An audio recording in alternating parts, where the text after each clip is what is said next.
Okay मित्रांनो, चलन नावाचं प्रकरण सुरू आहे. चलन नावाच्या प्रकरणामध्ये समचलन आपण शिकलो. आज आपल्याला व्यस्त चलनाकडे जायचं आहे. व्यस्त चलन समजून घेण्यासाठी सुरुवातीला ही सारणी दिलेली आहे. सारणीचं आपण या ठिकाणी निरीक्षण करूया. बघा, सुरुवातीला मुलांची संख्या आहे आणि त्याच्यानंतर खाली रांगांची संख्या आहे. मुलांची संख्या 60 असेल त्यावेळेस रांगांची संख्या 3 आहे. यांचा गुणाकार केला तो 180 येतो. 6 त्रिक 18, त्याच्यावर 1 शून्य 180 गुणाकार आला. राईट. त्याचबरोबर इथे 30 असेल तर इथे 6 दिलेला आहे. यांचाही गुणाकार केला तो बी तुमचा 180 आला. यांचाही गुणाकार करून बघा, तो सुद्धा तुमचा 180 येईल. या पुढील दोन संख्यांचाही गुणाकार 180 आला. या पुढच्या दोन संख्यांचा गुणाकार सुद्धा 180 आला. मित्रांनो, गुणाकार स्थिर आहे. स्थिर आहे म्हणजे समान गुणाकार आहे, सारखाच गुणाकार आला. परंतु जर वरती निरीक्षण केलं तुम्ही, इथे 60 होते, इथे 3 होते, गुणाकार 180. पुढे निम्मी झाले, 60चे निम्मे 30 झाले, पुढे 3चे 6 झाले आणि यांचा गुणाकार 180 आला. पहा, म्हणजे एक संख्या कमी केली तर दुसरी संख्या वाढते. त्याच्यानंतर पुढे ही संख्या वाढवली तर ही संख्या तुमची कमी झाली.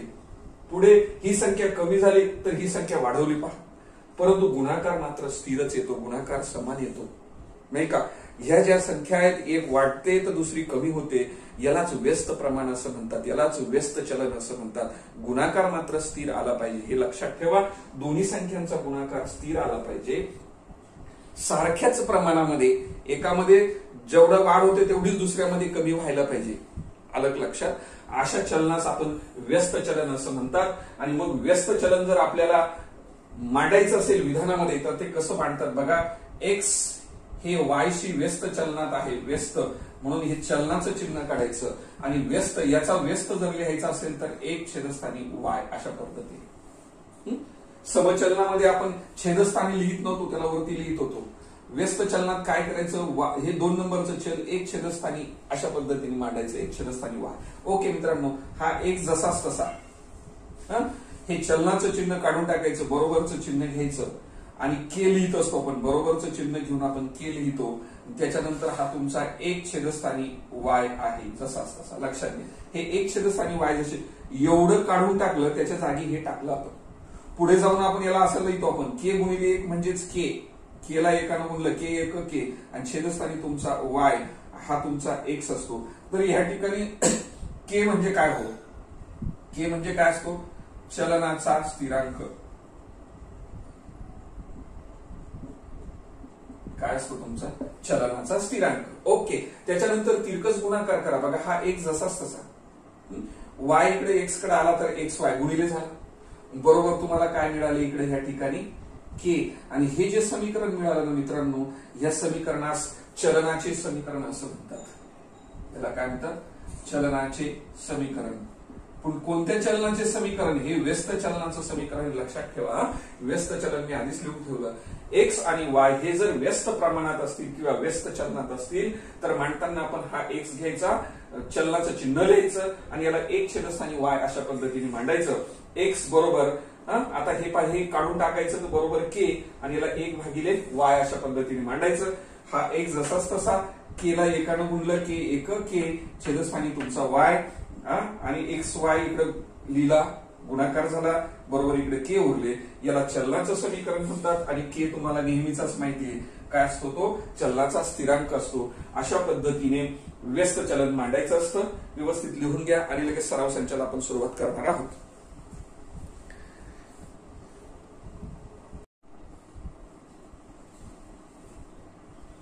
ओके मित्रांनो, पहिलं उदाहरण पहा. एक काम पूर्ण करण्यासाठी लावलेल्या मजुरांची संख्या आणि काम पूर्ण होण्यासाठी लागणारे दिवस यांची माहिती पुढील सारणीत दिली आहे. ती सारणी पूर्ण करायला सांगितली. ओके, सारणीचा थोडासा विचार करू. बघा, मजुरांची संख्या आणि या ठिकाणी दिवस दिलेले आहेत. 30 मजुरांना 6 दिवस लागतात, 20 मजुरांना 9 दिवस लागतात. तर 12 मजुरांना 12 दिवसात किती काम होईल, है की नाही, किती मजुरं लागतील. आणि 10 मजुरं लावले तर किती दिवस लागतील, नाही का. 36 दिवसात काम पूर्ण करण्यासाठी किती मजुरं लागतील. अशा पद्धतीचे आपल्याला हे कॉलम, ह्या सारण्या भरायच्या. त्या सारणीतली रकाने या ठिकाणी भरायचे मित्रांनो. त्याआधी लक्षात घ्या, जर एका संख्येत वाढ केली तर दुसरी संख्या कमी होते. पहा आता 30 आहे, 30चे 20 मजूर केले तर 6चे 9 दिवस लागतात ते काम पूर्ण होण्यासाठी. म्हणजे इथे कमी केले तर ह्या ठिकाणी वाढ झाली. म्हणजे एका संख्येत वाढ झाली तर दुसरी संख्या कमी होते, त्याच प्रमाणात कमी होते. दुसरी संख्या ज्या प्रमाणात कमी होते त्याच प्रमाणात पहिली संख्या वाढत असते. म्हणजे अशा पद्धतीचं जर चलन असेल त्या चलनास व्यस्त चलन असं म्हणतात. आणि हे व्यस्त चलनावर आधारित असलेलं उदाहरण आपण या ठिकाणी मांडतो आहे. मजुरांच्या संख्येसाठी आपण एक्स हे चल वापरलं मित्रांनो. आणि कामाचे जे दिवस आहेत दिवसासाठी आपण वाय हे चल वापरलं. तर चला आपण याला व्यस्त चलनात कसं मांडायचं ते बघूया. मग एक्स आणि वाय याच्यामध्ये व्यस्त चलन आहे तर ते मांडायचं असं एक्स व्यस्त चलन वाय, हे मांडण्याची पद्धत आहे. ओके, हे चलनाचं चिन्ह या ठिकाणी काढून टाकूया. म्हणून एक्स बरोबर के घेणार आणि हा छेदस्थानी तुमचा वाय आहे, लगेच वाय लिहिणार. लक्षात घ्या, हे चलनाचं चिन्ह काढलं, बरोबरचं चिन्ह आणलं, त्यावेळेस के घेतो, पण वाय छेदस्थानी आहे म्हणून तो अशा पद्धतीने म्हणणार मित्रांनो. आणि हा जो के असतो ना, के, याला काय म्हणतात माहितीये का? चलनाचा स्थिरांक. चलनाचा स्थिरांक याला चलनाचा स्थिरांक म्हणतात, लक्षात ठेवा. त्याच्यानंतर आपण हा याचा दोन्हीचा गुणाकार करूया, तिरकस गुणाकार. एक्स गुणिले वाय म्हणजेच एक्स वाय बरोबर के, एक्स वाय बरोबर के. ओके, आता पहिल्यांदा आपण के ची किंमत काढू. त्यासाठी एक्स बरोबर किती दिलेले? 30. याला नंबर 1 चं समीकरण म्हणून घेतो मी. एक्स बरोबर किती दिले सांगा मला? 30. मजुरांची संख्या 30 आहे तर कामाचे दिवस 6 आहेत, म्हणून वाय बरोबर किती असेल? 6. ओके, या दोन्ही संख्या या ठिकाणी ठेवणार एक्सच्या ठिकाणी. मग एक्सच्या ठिकाणी 30 ठेवले, 30 गुणिले वायच्या ठिकाणी 6 ठेवा आणि बरोबर तुमचा के जसाच्या तसा. आता हा जो गुणाकार आला, हा गुणाकार किती झाला? 7 18 बरोबर के, म्हणजेच के बरोबर किती आले तुमचे? 180. लक्षात घ्या, 6 18 त्याच्यावर 1 0 म्हणजे 180. हा के म्हणजेच के ची किंमत 180 आली. आता के ची किंमत 180 आली, ही के ची किंमत समीकरण 1 मध्ये ठेवणार आपण.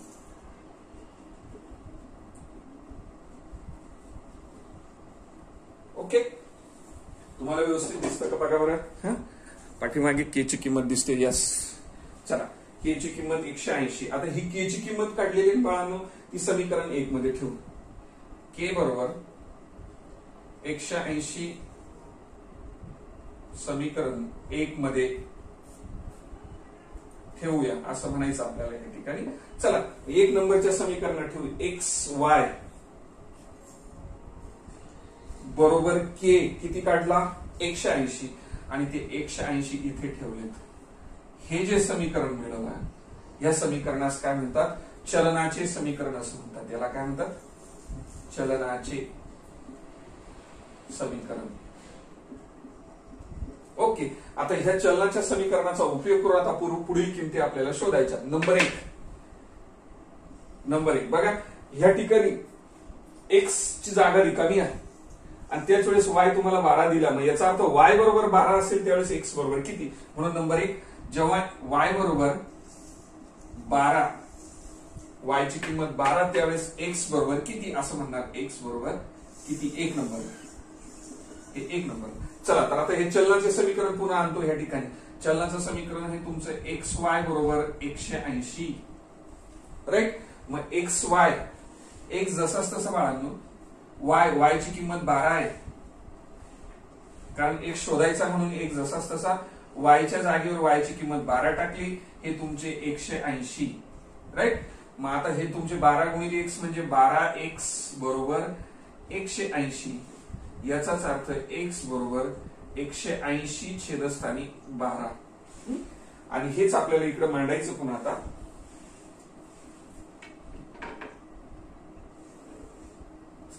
एक्स बरोबर, इथे खाली दिसत नाही तर वरती लिहितो पुन्हा, 180 छेदस्थानी 12 करू. चला 12 भाग देऊया. 12चा भाग, 12 1 12, 12 1 12, 18 मधून 12 कटले, 6 उरले, 60 झाले. 12चा पाडा, 12 पंचे 60, म्हणजेच याचा अर्थ एक्स बरोबर किती आले तुमचे 15 आले. किती आले 15. मग या ठिकाणी आपल्याला 15 ठेवायचे मित्रांनो. पहा ज्यावेळेस y 12 होता त्यावेळेस x किती तर तो किती काढला 15. म्हणून या ठिकाणी 15 ठेवूया. लाल पेनाने लिहितो मी कारण तुमचं उत्तर आहे ते स्पष्ट दिसावं म्हणून त्याला चौकट केली. ओके पुढे आता पहा नंबर 2 ना. हे नंबर 2 आता दिलेली x ची किंमत आहे ती 10. x बरोबर 10 असेल त्याच वेळेस y बरोबर किती असा त्याचा अर्थ झाला. पुन्हा चलनाचं समीकरण.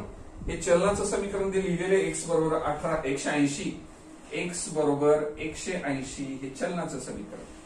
त्याच्यात x ची किंमत 10 ठेवा. 10 हे y बरोबर 180 आणि म्हणून y बरोबर 180 छेदस्थानी 10 केले आणि म्हणून y बरोबर 10 न भाग दिला. हा शून्य कटला किंवा असं कटवला तर वरती किती उरलेत मित्रांनो 18 उरलेत.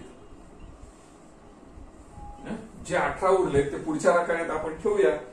या ठिकाणी 18 दिवस लागतील 10 मजुरांना असा त्याचा अर्थ झाला. चला आता तिसरं लास्ट मध्ये. चला 3 नंबरचं बघूया. हा y ची किंमत दिली 36 बघा. ही 36 आली त्यावेळेस x भरायचा तुम्हाला. मग आता 3 नंबर y बरोबर 36 त्याच वेळेस x बरोबर किती.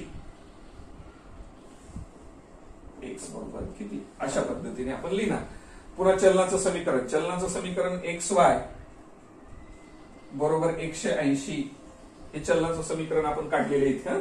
त्या चलनाच्या समीकरणात किमती ठेवतो आपण. चला x ची किंमत शोधायची म्हणजे x जसा तसा.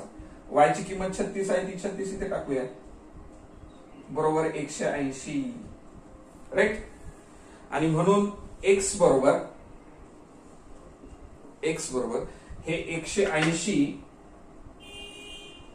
छेदस्थानी 36 राईट.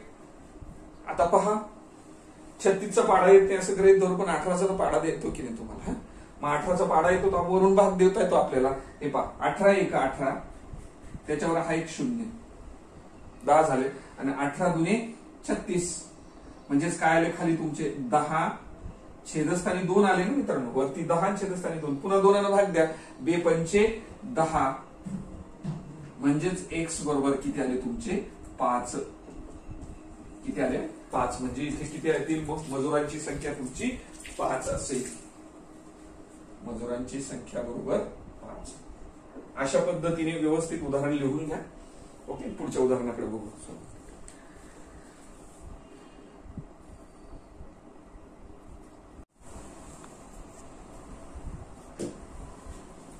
चला मित्रांनो दुसरा प्रश्न आहे.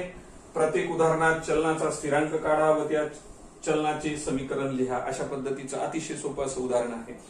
या उदाहरणात बघा सुरुवातीला काय करायचं आपल्याला. हे दिलेलं आहे P व्यस्त चलन Q आणि म्हणून याला मांडायचं कसं पहा. P बरोबर चलनाचं चिन्ह काढणार K ठेवणार छेदस्थानी Q आहे म्हणून छेदस्थानी ह्या ठिकाणी Q करणार. P बरोबर K छेदस्थानी तुमचा Q कारण व्यस्त चलन आहे ह्या ठिकाणी. ओके आणि पुढे जाऊन आपण त्याला काय करणार यांचा दोन्हींचा गुणाकार P आणि Q चा गुणाकार म्हणजेच PQ बरोबर K हे समीकरण नंबर तुमचं 1. आता K काय आहे तुमचा स्थिरांक. कोणाचा चलनाचा. चलनाचा स्थिरांक. चलनाचा स्थिरांक म्हणा त्याला. चलनाचा स्थिरांक. ओके चला नंतर आता दिलेल्या किमती टाकायच्या मित्रांनो. P आणि Q ची किंमत बघा. आता P बरोबर किती दिलेलं आहे तुम्हाला 15. त्याच वेळेस Q बरोबर किती दिलेलं आहे तुम्हाला 9. आणि हे दोन्ही किमती आपल्याला ह्या समीकरणात 1 मध्ये ठेवू. समीकरण 1 मध्ये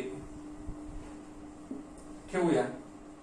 ओके आणि पहा मग आता पीच्या जागेवर पीची किंमत 15 गुणिले क्यूच्या जागेवर क्यूची किंमत 4 बरोबर तुमचा के जसा तसा. आता हे 15 चोक 60 बरोबर के आला, म्हणजेच के बरोबर किती आले तुमचे 60 आले. आता ही कीची जी किंमत आहे ती समीकरण 1 मध्ये ठेवायची, असं म्हणायचं. मग के बरोबर किती काढले तुम्ही 60 काढले, हे के बरोबर 60 काढले. ही कुठे ठेवणार 1 मध्ये, समीकरण 1 मध्ये ठेव.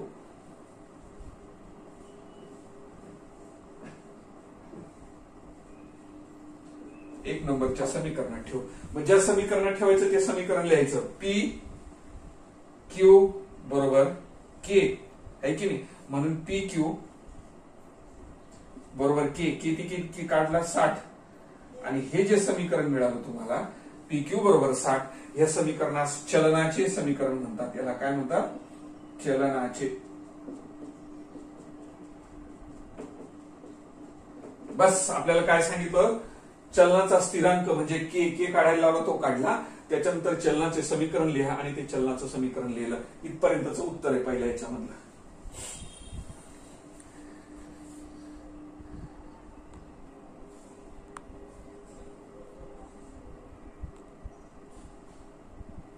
ओके मित्रांनो, दुसऱ्या प्रश्नातला दुसरा आकडा झेड व्यस्त चलन डब्ल्यू जेव्हा झेड बरोबर 2.5 तेव्हा डब्ल्यू बरोबर 24 असतात.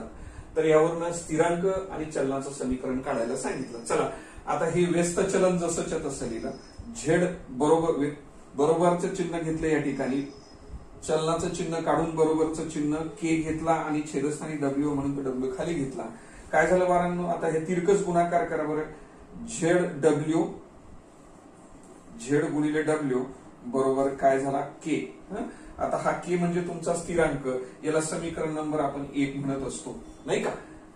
आता पुढे काय झालं बघा, जेव्हा ह्या दोन किमती दिलेल्या असतील त्यावेळेस नंबर 1 किंवा जेव्हा म्हणू आपण या ठिकाणी, जेव्हा झेड बरोबर 2.5 तेव्हा डब्ल्यू किती असतो तुमचा 24. ह्या दोन्ही किमती इथे ठेवणार. मग 1 नंबर मध्ये ठेवणार झेडच्या जागेवरती ही 2.5 गुणिले डब्ल्यूच्या जागेवर 24 बरोबर तुमचे के जसेच्या तसे. राईट.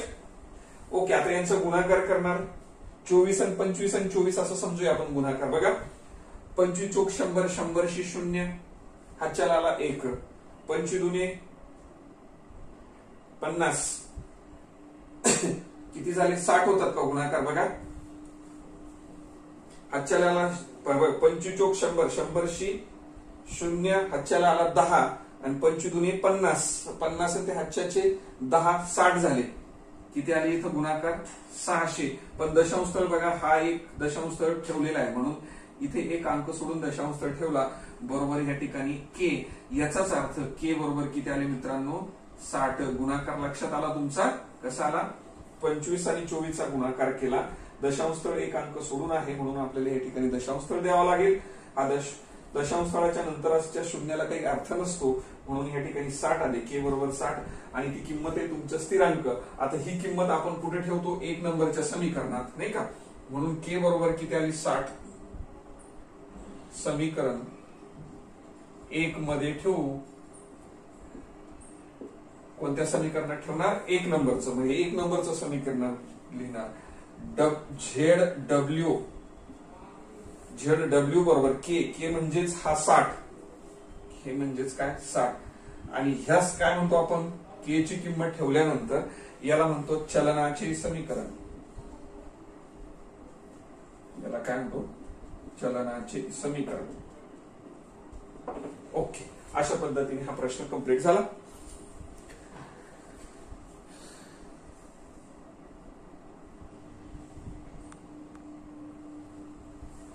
चला या प्रश्नातला तिसरा आकडा, यस व्यस्त चलन टी चा वर्ग. मग हे मांडायचं कसं, यस बरोबर के छेदस्थानी टी चा वर्ग. राईट. चलनाचं चिन्ह काढलं, बरोबरचं चिन्ह टाकून के घेतला, छेदस्थानी टी वर्ग आहे. ओके, मग हा के काय असतो तुमचा? स्थिरांक. कोणाचा? चलनाचा. के बरोबर स्थिरांक, एवढं जरी लिहिलं तरी चालेल. ओके, तिरकस गुणाकार करू आपण याने. आता याला बोलू यस नंतर टी वर्ग बरोबर तुमचा के, याला समीकरण नंबर 1 म्हणत असतो. ओके, आता दिलेल्या किमती घ्या मित्रांनो. जेव्हा यस बरोबर 4 असतो तेव्हा टी बरोबर किती आहे? 5. बस या दोन्ही किमती वरती ठेवणार. यसच्या जागेवर 4 ठेवणार, दुसऱ्या कंसात टीच्या जागेवर 5 ठेवणार. टीचा वर्ग म्हणून 5चा वर्ग बरोबर के. पहा, यस म्हणजे 4, टी चा वर्ग आहे म्हणजे टी म्हणजे 5 आहे, 5चा वर्ग हे बरोबरचं चिन्ह आणि के आहे. ओके, 4 जसाच्या तसा, 5चा वर्ग 25 बरोबर के आहे आणि 25 चोक 100 बरोबर के. याचाच अर्थ के बरोबर किती आले तुमचे? 100 असा अर्थ झाला. आता ही के ची किंमत समीकरण 1 मध्ये ठेवणार आणि म्हणून इथे लिहिणार के बरोबर 100. किती काढले की आपण? 100. समीकरण 1 मध्ये ठेवू.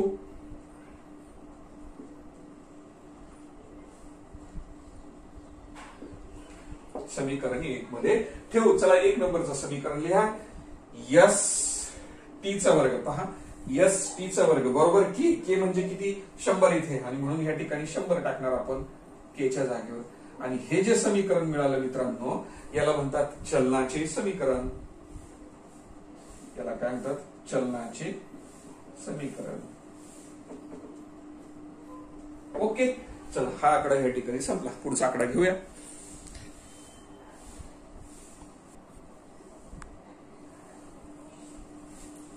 चला मित्रांनो, दुसऱ्या प्रश्नातला हा चौथा आकडा, शेवटचा आकडा.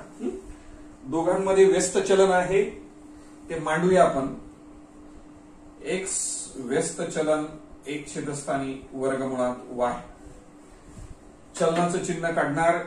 एक्स बरोबर के घेणार, छेदस्थानी वर्गमुळात वाय असं लिहिणार. ओके, के तुमचा स्थिरांक मित्रांनो. के स्थिरांक,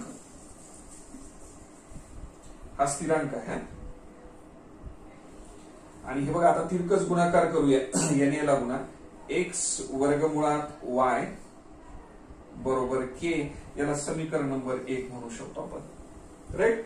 आता बघा दिलेल्या किमती. जेव्हा एक्स ची किंमत 15 असेल त्यावेळेस वाय 9 असतो, आणि म्हणून या ठिकाणी म्हणू शकतात जेव्हा एक्स बरोबर 15 तेव्हा वाय बरोबर 9 आहे. या दोन्ही किमती उचलल्यात, ते आता या ठिकाणी ठेवणार. चला, एक्सच्या जागेवर 15, एक्सच्या जागेवर 15 घेतले. नंतर वर्गमुळात वाय, वायच्या जागेवर 9 ठेवूया. हे एक्स 15 वायच्या जागेवरती वर्गमुळात 9 बरोबर के. जसाच तसा चालेल. ओके, इकडे लिहितो वाटल्यास आता. बघा, 15 जशीच्या तशी, त्याच्यानंतर 15 जशीच्या तसे, आणि आता हे वर्गमुळात 9 आहेत. 9चं वर्गमूळ घ्यावं लागेल. 9 ही वर्ग संख्या आहे, वर्गमूळ घेतलं तर ते 3 येतं मित्रांनो. 15 जशीच्या तसे 9चं वर्गमूळ 3 बरोबर इकडे तुमचे के आहेत. हे 15 त्रिक किती झाले? 45. 15 त्रिक 45 बरोबर इकडे के आहे. म्हणजेच काय झालं? के बरोबर 45. के ची किंमत किती आली? 45. ही कुठे ठेवतो बरं सांगा आता या ठिकाणी? समीकरण 1 मध्ये ठेवू. के बरोबर 45 समीकरण 1 मध्ये ठेवूया. चला, 1 नंबरचं समीकरण पुन्हा लिहूया. मग एक्स वर्गमुळात वाय. पहा, एक्स वर्गमुळात वाय बरोबर के. के म्हणजेच किती तुमचे? 45. आणि हे जे समीकरण मिळालं मित्रांनो, ह्या समीकरणास आपण काय म्हणतो? चलनाचे समीकरण. चलनाचे समीकरण. ओके, अशा पद्धतीने हा दुसरा प्रश्न आपला या ठिकाणी समाप्त झालेला आहे. याच्यानंतरही 2 प्रश्न आहेत, ते 2 प्रश्न आपण नंतरच्या व्हिडिओमध्ये घेणार आहोत.